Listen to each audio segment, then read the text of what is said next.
Previously on what to expect at your anatomy scan. Hello dolls, it's me, Babs, and today we're going to talk about the anatomy scan. This scan is a diagnostic medical ultrasound exam. We try and go in order from head to toe. We look at the brain. From there, we look at the face. Next are the arms and the hands. We have to take pictures of the spine in segments. Next are the organs of the baby.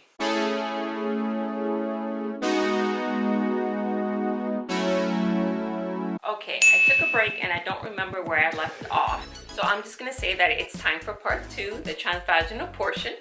Now, like I mentioned before, we check the cervix to make sure that it's closed, it's long, and there's nothing in the way, like the placenta, which we call previa.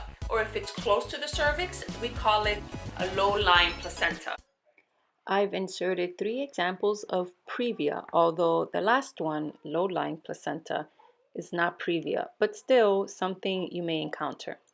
The first one is called marginal because the edge of the placenta is either at the edge or partially covering the internal opening of the cervix, called the internal os.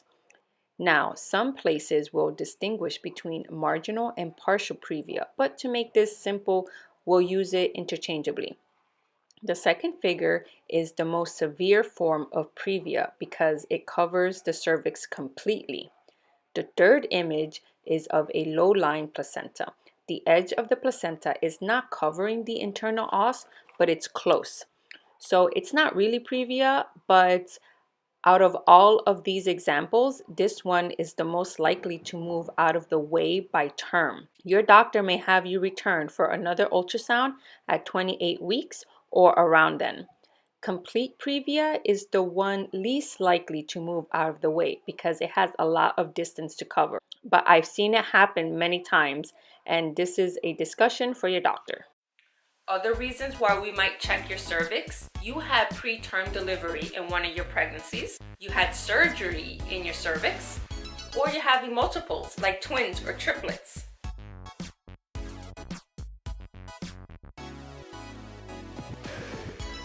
Some places will check your cervix every 2 weeks.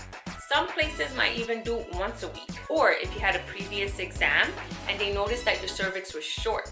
During this exam, we will be measuring your cervix. Now ladies, again, I'm going to bring up my previous video on what to expect at your pelvic ultrasound. In that video, I told you that you should come mentally and physically prepared for the second part of the exam.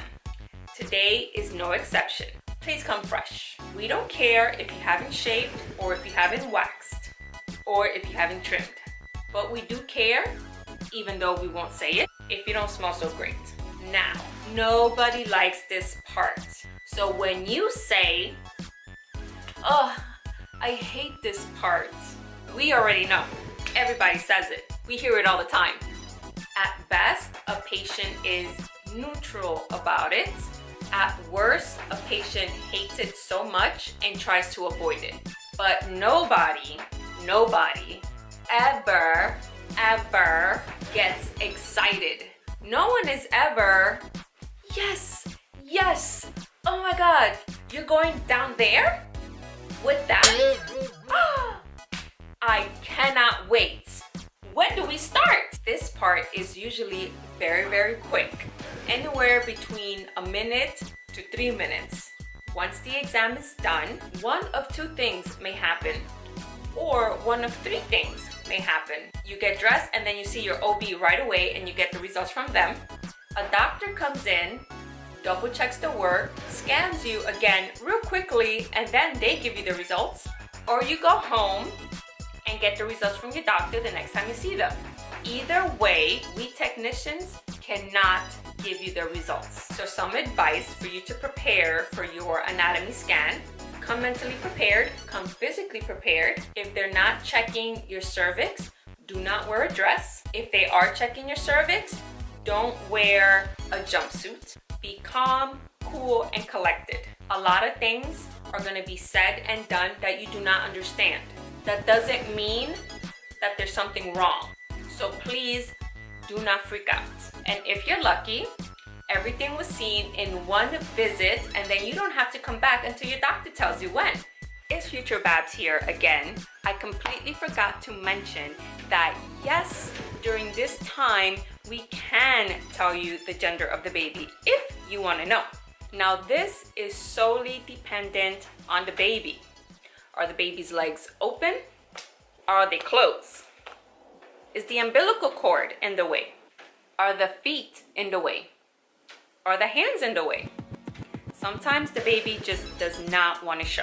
Now, with a very good machine and a well-trained sonographer, if the baby is 18, 19, or even 20 weeks, we should be able to give you an accurate answer on whether you're having a boy or a girl.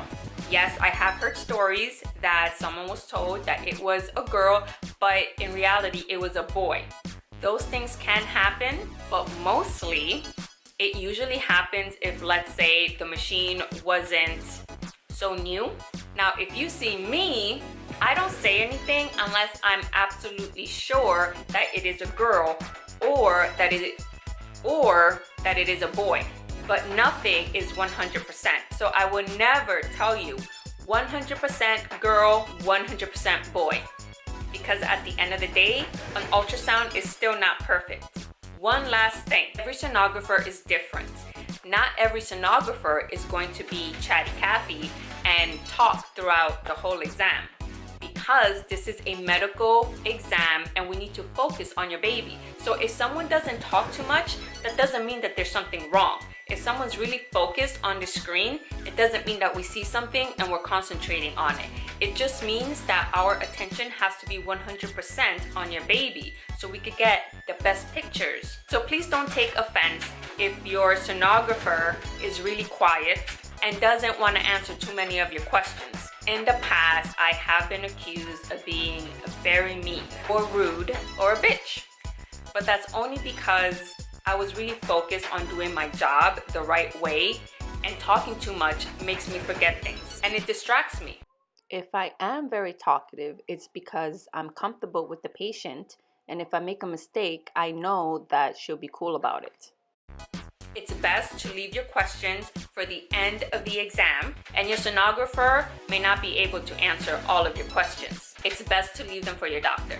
Now, I have some great videos for you to watch next. I have one on how to become a better patient. I give you 5 tips.